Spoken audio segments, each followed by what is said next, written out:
thanks for coming out. I think we just finished up a pretty successful first week of special session in the Missouri House. At the end of last session, when we couldn't come to an agreement on a jobs package, immediately after that I sat down with the President Pro Tem of the Senate. We had dinner. We pledged to work together and come up with a compromise that we felt like we could both get through both chambers. In mid-July, we came to that agreement with the help of my leadership team and my Chair of Economic Development, Ann Zare. And after that, we came to an agreement that the Senate would do the Economic Development Bill first. The House then would take local control, tax amnesty, the elections bill. We told the Senate and everybody that would listen that we would have that done the first week of legislative special session. That's exactly what we've done.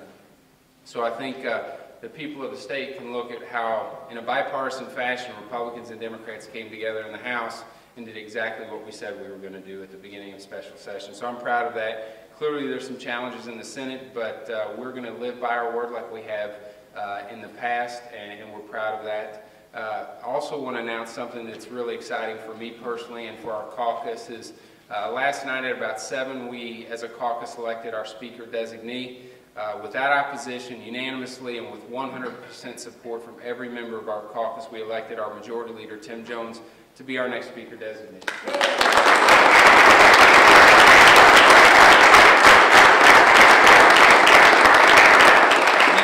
He's a guy that's proven to me and to our caucus and to the state he's a hard-working guy, intelligent, articulate, someone that cares about the citizens of this state, and I think will be a fantastic speaker.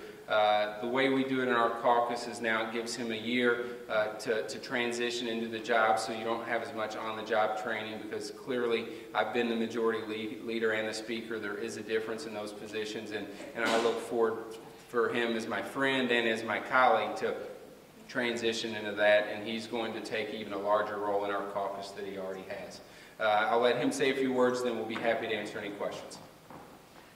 Thank you, Speaker Tilley. I want to thank my caucus, as I did last night, for unanimously electing me to be Speaker designee. I want to thank Pro Tem Scholler and all of the other members of leadership for all the help and the guidance that they provided me throughout this year. I had a great assistant floor leader as well, Representative Riddle, and our entire leadership team. The system that we currently have with term limits in the state of Missouri, we have developed as a caucus a procedure for dealing with that issue, because it is a bit of a challenge to go 2 years to 2 years and change speaker and change leadership. Almost, the entire leadership team now does change every 2 years. So our message to the community at large, all of the business leaders, the job creators around the state, all of the citizens back home in our district, is to show that the Missouri, the House, the majority in the House has a business succession plan. That we have thought about this. We know how important it is for certainty to be in the challenging environment we have today of a lot of economic uncertainty and challenges around our entire country.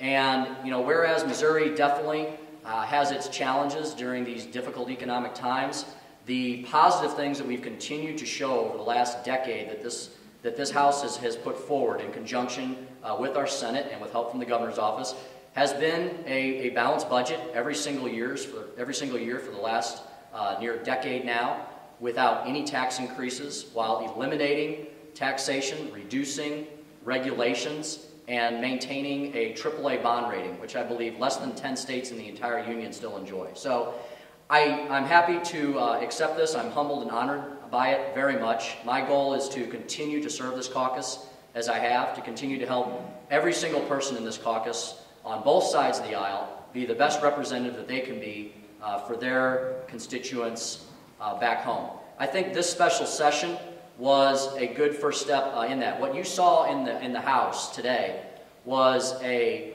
bipartisan, overwhelming majority move forward on nearly every single piece of legislation that came up. Yes, there was some dissension on some bills. I voted against one of the bills, but overall, you saw a strong bipartisan majority. You even saw a strong bipartisan majority vote with the procedural motion I made in order for us to efficiently get the taxpayers and the people's business done in an efficient manner, not waste time, not be here extra days when we do not have to be here.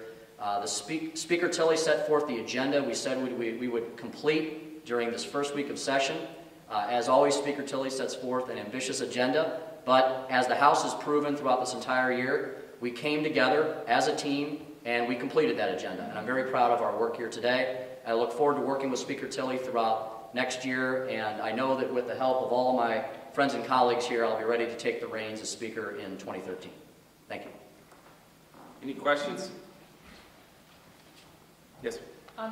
If the Senate gets bogged down in further debate on the economic development bill, is the House prepared to present its own, start with its own, or is it all dependent on the Senate doing something first? Well, I filed an economic development bill, I believe it was House Bill 4, and the reason I filed it was basically to put in the public domain what the agreed upon deal was. I mean, I sat down myself, Ann Zaire, John Deal, in conjunction with Majority Leader Jones, negotiated with Senator Lager, Senator Mayer, Senator Schmidt, Senator Dempsey, and we all came to an agreement that this is in principle what we're going to pass, and if there's going to be any changes other than this agreement, it has to be universal support from both the House and the Senate leadership. And so I wanted to give everybody a starting point of what that deal was. They told us that they were going to move the economic development bill forward. They're men of their words, and I would assume that that's what they're going to do. So my belief is that they'll do that, and right now I don't have any intentions to move it forward, but I believe the Senate will get us something.